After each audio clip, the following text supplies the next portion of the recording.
बीडच्या मसाजोगचे सरपंच संतोष देशमुख यांची अत्यंत क्रूर पद्धतीने हत्या करण्यात आली।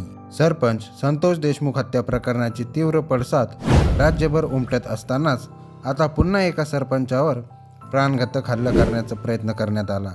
बीडमध्ये झालेल्या घटनेची पुनरावृत्ती धाराशिवमधील तुळजापूर तालुक्यात झाल्याची पाहायला मिळत आहे। तुळजापूर तालुक्यातील मेसाई जवळगा गावच्या सरपंचावर हल्ला झाल्याची धक्कादायक घटना घडली आहे। मेसाई जवळगा गावच्या सरपंचावर गाडीवर पेट्रोल टाकून त्यांना जिवंत जाळण्याचा प्रयत्न करण्यात आला।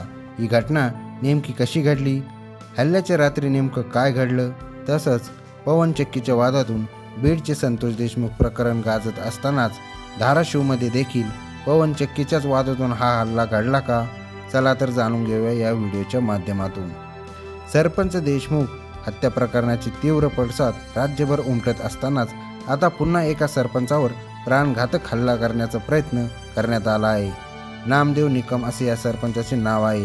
ते तुळजापूर तालुक्यातील मेसाई जवळगा या गावचे सरपंच आहेत। सरपंच नामदेव निकम यांच्यावर हल्ला करत जिवंत जाळण्याचा प्रयत्न करण्यात आल्याचा धक्कादायक प्रकार घडला। या हल्ल्यात सरपंच नामदेव निकम यांचे भाऊ देखील जखमी झाले आहेत। हा हल्ला पवन चक्की वादातून घडल्याचा संशय सरपंच नामदेव निकम यांनी व्यक्त केला। हा हल्ला नेमका कसा घडला ते समजून घेऊ। रात्री नामदेव निकम हे मेसाई जवळगा या गावच्या दिशेने जात होते। ती गाडी चालवत असताना मध्यरात्री अचानक त्यांच्या गाडीच्या दोन्ही बाजूने दोन बाईक आल्या।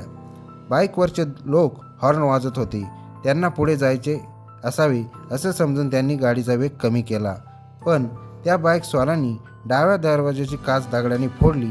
त्यानंतर थेट पेट्रोलचे फुगे गाडीत टाकले। यानंतर नामदेव निकम यांनी गाडीचा वेग वाढवला। त्यावेळी बाईकवरच्या गुंडांनी गाडीच्या समोरच्या काचावर अंडी फेकली। अंड्यामुळे काच खराब झाल्याने त्यांना गाडीचा वेग कमी करावा लागला। त्यानंतर बाईकजवळ आणत गुंडांनी गाडी पेटवण्याचा प्रयत्न केला। या हल्ल्यात सरपंच नामदेव निकम यांचे भाऊ जखमी झाले। नामदेव निकम यांच्यावरील हा हल्ला पवन चक्कीच्या वादावरून झाल्याचा संशय व्यक्त केला जात आहे।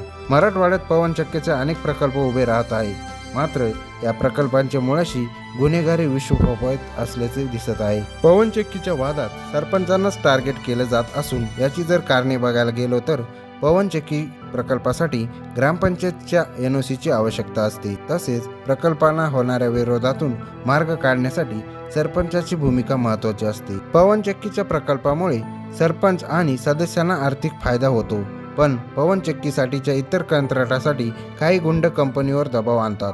तसेच कंपनीकडूनही दहशत निर्माण करण्यासाठी गुंडांना कामावर ठेवलं जातं आणि यामुळेच हा आर्थिक संघर्ष खून आणि मारामारीपर्यंत पोहोचतो। आधी बीड आणि आता धाराशिवमध्ये अशी घटना घडली आहे, ज्यामध्ये झालेला हा हल्ला पवन चक्कीच्या संदर्भातील वादामुळे झाला। एक प्रकारे पवन चक्की सरपंचाच्या जीवावर उठल्या आहेत की काय, असा प्रश्न विचारला जात आहे।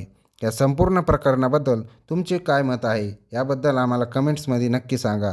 तसेच हा व्हिडिओ तुम्हाला आवडला असेल तर व्हिडिओला एक लाईक आणि चॅनलला सबस्क्राईब करायला विसरू नका, जेणेकरून अशाच माहितीपूर्ण व्हिडिओ आपल्यापर्यंत येत राहतील।